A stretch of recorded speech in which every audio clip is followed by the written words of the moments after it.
Le banc en bois grinçait sous mon poids. Un son sec et nerveux qui tranchait avec le silence trop poli de la salle municipale.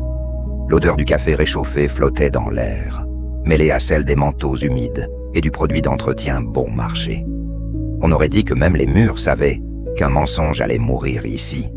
Devant moi, les visages étaient figés. Certains évitaient mon regard, d'autres attendaient, presque impatients, comme si la vérité était un spectacle. Et moi, je tenais ce dossier fin contre mes genoux, pas comme une arme, mais comme une preuve que j'avais existé. Quand Julien, le futur mari de Léa, a pris la parole, sa voix n'était ni agressive ni tremblante. Elle était juste blessée. On m'a raconté autre chose, et ça fait plus mal que je ne pensais. Personne n'a répondu, parce que quand une vérité simple arrive, elle n'a pas besoin d'écho. 3 jours plus tôt, j'étais encore persuadé d'avoir une place, une vraie.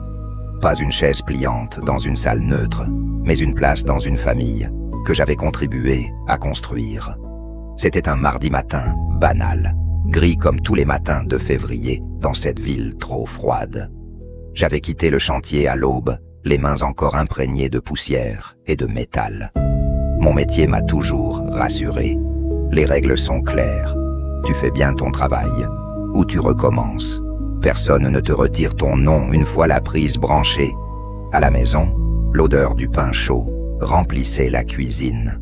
Claire, ma femme, était déjà habillée, maquillée comme pour une réunion importante. Pas pour moi, pour quelqu'un d'autre. Elle m'a annoncé la nouvelle sans lever les yeux. Léa partait rencontrer la famille de Julien le week-end suivant. Un dîner important, symbolique. Je lui ai demandé si je venais. Elle a hésité, juste une seconde. Mais parfois, une seconde suffit à tout comprendre. Ce sera plus simple si tu n'es pas là. Simple, le mot préféré de ceux qui compliquent la vie des autres. J'ai compris avant même qu'elle m'explique. Léa voulait que son père biologique soit présent. Celui qui avait disparu pendant des années. Celui qui revenait toujours quand ça l'arrangeait. Celui qui portait le bon nom, la bonne image. Je n'ai pas crié, je n'ai pas supplié. J'ai juste hoché la tête. 17 ans. 17 ans à l'aider à faire ses devoirs, à la conduire sous la pluie, à l'attendre quand elle rentrait trop tard. Et soudain, je devenais un détail gênant. Le lendemain, j'ai vu la photo, sur les réseaux. Léa souriante entre sa mère et son vrai père. La légende parlait de famille, de fierté, de tradition. Mon téléphone vibrait encore quand quelque chose s'est cassé en moi. Pas bruyamment, silencieusement, comme une corde trop tendue qui lâche sans prévenir. Quand j'ai confronté Léa, elle n'a même pas nié. Ils sont comme ça, ils veulent une image propre. J'ai demandé si je salissais le tableau. Elle n'a pas répondu. Le silence est parfois plus cruel que les mots. J'ai quitté la maison ce soir-là. Un sac, quelques affaires, un appartement trop vide pour mes habitudes, et j'ai attendu. Pas parce que j'espérais un pardon, mais parce que je savais qu'on aurait encore besoin de moi.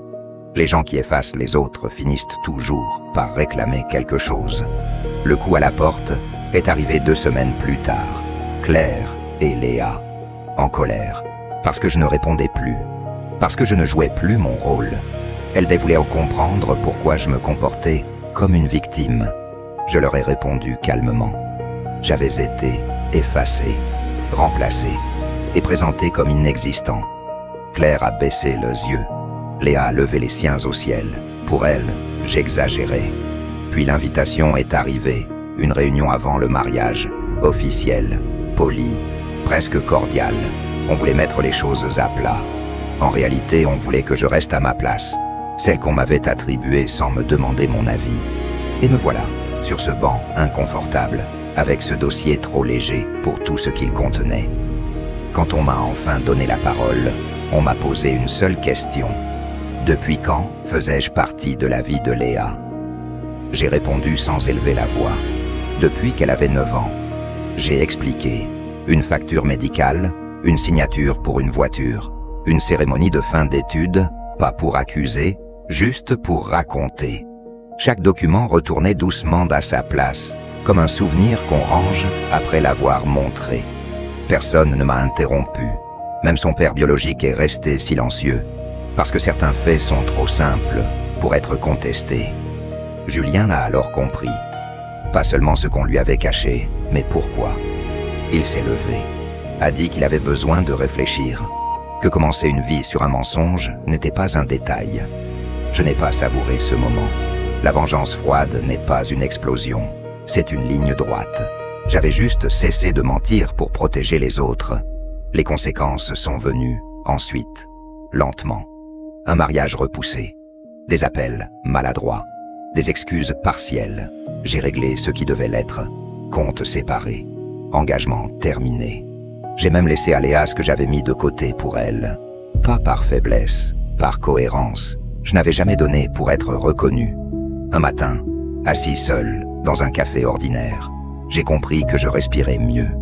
J'avais perdu une famille, oui, mais j'avais retrouvé quelque chose de plus solide, mon nom, ma place intérieure, la certitude que personne ne pouvait effacer 17 ans de présence avec une photo bien cadrée.